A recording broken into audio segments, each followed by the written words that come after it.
एमबहादुर खत्री। तपाईँले मौरी पालन गरेको कति वर्ष? यसबाट कस्तो नाफा? यसबाट भन्नुपर्दा राम्रो नाफा हुन्छ। हेरमा विचार गर्नु अवस्थामा छ, उसले चाहिँ चाहिन्छ त्यो कुराको आफ्नो ख्याल राख्नु। यो बिरामी भएको बिरामी भएको उसलाई कतिले घर पनि हिँड्न नसक्ने हुन्छ। उसलाई मेडिसिन नयाँ आफै जाने कुरा यसलाई हातपातको उहाँको के भन्छन् कपुर धुप बिचेर गएर राखिदिनु, त्यो छाउरा मर्ला।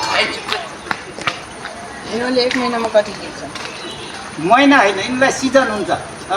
असोज कातिबाट जब तोरीको सिजन हुन्छ नि, त्यस बेला 1 महिना 2 फेरि काट्नु। कति मान्छ? यसले राम्रो दिने भने 30 किलो 25 किलो दुईवटा घाएर गर्छ। त्यसबाट कति पैसा? यो किलोलाई 700 भनौँ, 700को दबाई छ। अनि वर्षमा यिनको 2 घार 3 घार बनाउन सकिन्छ हिउँमा। जब ठाउँ चाहिँ माघ फाउन लाग्यो भने 1 घार 2 घार 3 घार हुन्छ। आफै छुट्टिएर हिँड्छन्। तल 10 फ्रेम हुन्छन्, सुपर चढाए 10 फ्रेम हुन्छन्। 10 अब आफूले कति छ 5-6 फ्रेम घटीको मौरी राख्नुहुन्न, समायोजन गर्नुपर्छ। 5-6 फ्रेम भन्दा कम भयो भने अनि 2-3 घारका रानीलाई अलग गराएर एक धार गराउनुपर्छ। बर्खाको सिजनमा हिउँमा त आफै पर्छ। रानी कसरी चिनिन्छ? रानी त हेरी चिनिन्छ, लामो हुन्छ। रानी रानीको आयु 3 वर्षबाट लिएर 5 वर्ष हुन्छ। अन्डा दिन्छ रानीको सिजनमा पनि।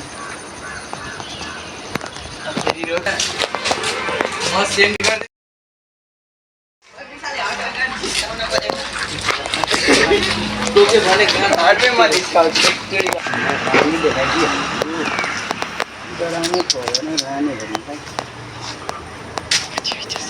मात्रै खायो।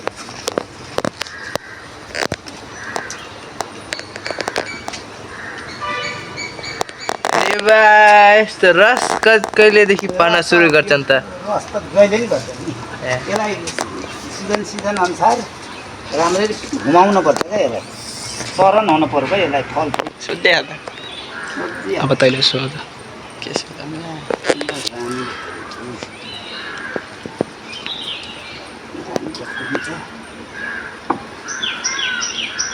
रानीलाई यसलाई एक फेरि भाले लगायो भने तिम्रो यसले फुल काटिराख्छ।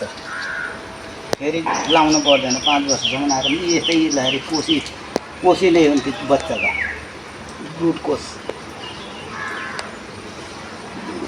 यसमा छैन रानी देखाइदिएको रानी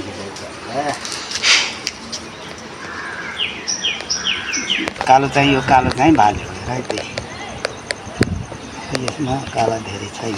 हेरियो हो है भाले, हेरियो हो भाले। काला पकेटा लामो लामो भाइ टोक्दैन यसले। मोटो छ, त्यो मोटो छ, यसले टोक्दैन। कर्मीहरूले टोक्छ, यसले टोक्दैन। टोक्दैन क्या यसले। यसलाई मार्दैन क्या त्यतिकै। यसले आफै खान्न भालेले, खुवाउनु पर्छ। कर्मीहरूले खुलाउँछ नि कर्मीहरूले खुलाउँछ। हजुर रानी छ नि, उसलाई रोयल जेली खुलाउँछन्, उसलाई कर्मीले खुलाउँछ। काम उसको काम सकियो गतिलो रानी भएन भने यो यस्तो कोष निक्लन्छ रानीको। यो कोष रानी कोष हो। रानीले काम गरेर छोडो गऱ्यो फेरि यहाँ छुटिनु पर्यो भने त्यस्तो निकाल्छ।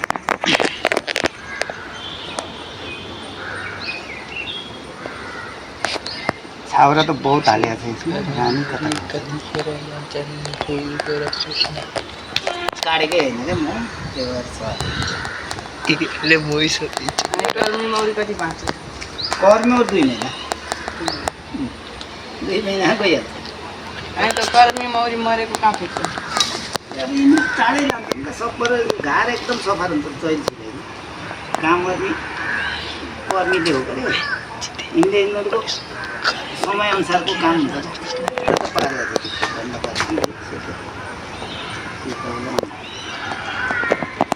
हामी काम गरेको कर्मी मौरी कति टाढो जान्छ? 2-3 किलोमिटर 4 किलोमिटर एरिया 5 किलोमिटरसम्म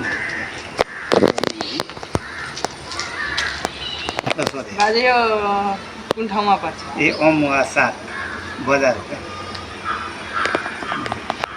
ए रानीले भेट्यो मलाई है ए त कालो ती हो ती ए तेरेको यता आउँदैछ हेर्ती देख्यौ ती देखेन हौ ए कस्ता तिमीहरू हो देखिए ठुलो ऊ हेर्दा ती देख्यौ ती हेर्ती देखेँ हिँड्दैछ फोकस गरेर ती ऊ त बाहिर निक्लो ती गयो त्यही हो रानी ती त्यसैको पछि पछि गइरहन्छ। त्यही हो पछि अन्डा काट्छ के के चाहिन्छ त्यो कुराको आफूले ख्याल राख्नु पऱ्यो यो बिरामी भएको कसो छ?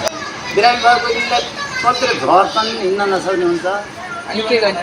तिमीलाई मेडिसिन दियो नि प्राविधिकको सल्लाह लिएर नयाँ आफैले जानेको घर त्यसलाई उसको घाँसपातको धुवा दिने अनि त्यो के भन्छन् नै कपुर धुप बिचेर गएर राखिदिने त्यो छाउरा मर्ला यिनीहरूले 1 महिनामा कति दिन्छ?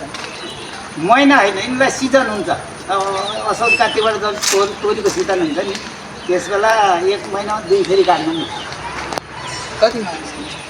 यसले राम्रो दिने भने 30 किलो 25 किलो 2 किलो घाएर त्यसबाट कति कति? यो किलोलाई 700 भनौँ 700को दर छ अनि वर्षमा यिनको 2 घार 3 घार बनाउन सकिन्छ हिउँदमा जब ठाउँ चाहिँ माघ फाउन लाग्यो भने 1 घार 2 घार 3 घार हुन्छ आफै छुट्टिएर हिँड्छन् तल 10 फ्रेम भन्छन् सुपर चढाए 10 फ्रेम भन्छन् 10 अब आफूले कति छ 5-6 फ्रेम घटीको मौरी राख्नुहुन्न समायोजन गर्नुपर्छ 5-6 फ्रेम भन्दा कम भयो भने तिमीलाई 2-3 घारका रानीलाई अलग गराएर एक धार गराउनुपर्छ बर्खाको सिजनमा हिउँदमा त आफै पर्छ रानी कसरी चिनिन्छ? रानी त धेरै चिनिन्छ लामो हुन्छ रानी तिम्रो रानीको आयु 3 वर्षबाट लिएर 5 वर्ष हुन्छ अन्डा दिन्छ रानीको सिजनमा पनि म सेन्ड गरिदिन्छु एडिट गरेर